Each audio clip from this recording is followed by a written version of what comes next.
That's a good question. I'd say it's probably between 75 and 125 years old.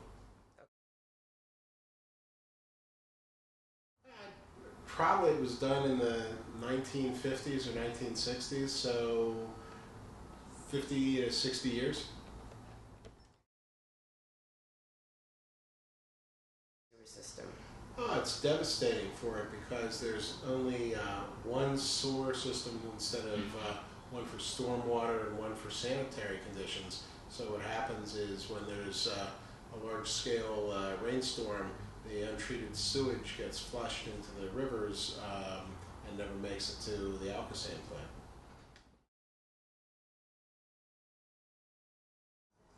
It causes pollution. You're dumping raw sewage into the rivers, and who wants to swim with that?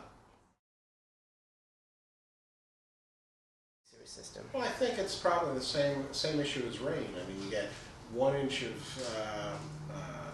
foot of snow equals 1 inch of rain. So if you have a lot of snow, you can have 2 or 3 inches, and it's a constant melt, and it overloads the storm system and it overloads the sewage treatment plant fairly quickly, I would imagine.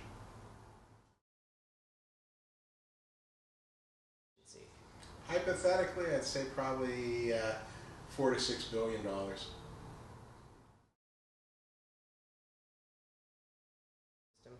Yeah, I couldn't go water skiing because I didn't want to water ski with a bunch of fecal material. My sewage bill has gone up. It's actually kind of ridiculous that my water bill for a family of 3 is $80 a month. That's almost $1,000 a year. That's real money.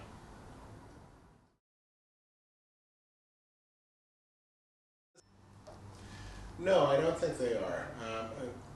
If you remember last summer, there was a tremendous rainstorm that dumped something on the order of 2 or 3 inches of rain on the city in maybe 45 minutes, and the natural basin at the bottom of Washington Boulevard filled up. There was 9 feet of water in it, the sewers overflowed, and 2 people drowned because of it. I mean, it's pitiful. It should have been taken care of 20 or 30 years ago.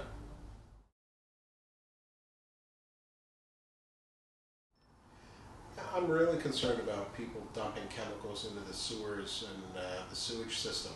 I took a tour of Alcosan about 2 years ago with a Boy Scout troop, and if you dump chemicals into the sewers, everything makes its way eventually to the Alcosan water treatment plant near the McKees Rocks Bridge, and the whole treatment plant is built using little microbes that eat all the sewage. If you kill off these little colonies of microbes with either lots of oil-based chemicals or metal-based chemicals like cadmium or zinc that's in fluid, what happens is basically the water treatment plant can't do its job, and they start discharging huge amounts of raw sewage into the rivers.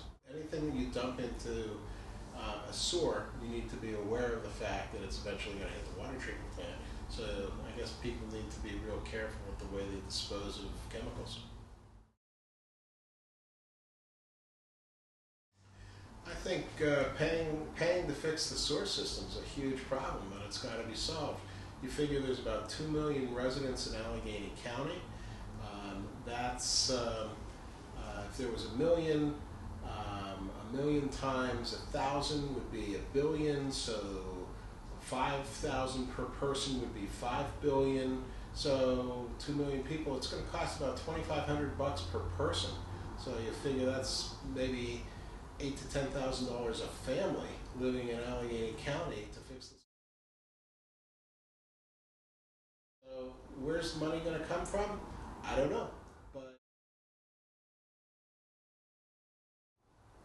when I was a kid, there was a lot of pollution from all the activities from industries like the steel industry and the coal and coke industries, and everybody dumped stuff into the rivers. It certainly wasn't as bad as Cleveland when the Cuyahoga River caught on fire, but the pollution in Pittsburgh was pretty bad, and the rivers have been cleaned up dramatically. I mean, there's now you have activities where people row on them, and there's activities like the Head of the Ohio and the Gateway Clipper Fleet, but I think there's still a lot more that can be done. And I think one really positive step is to move to a two-system storm drain system and also sanitary sewers.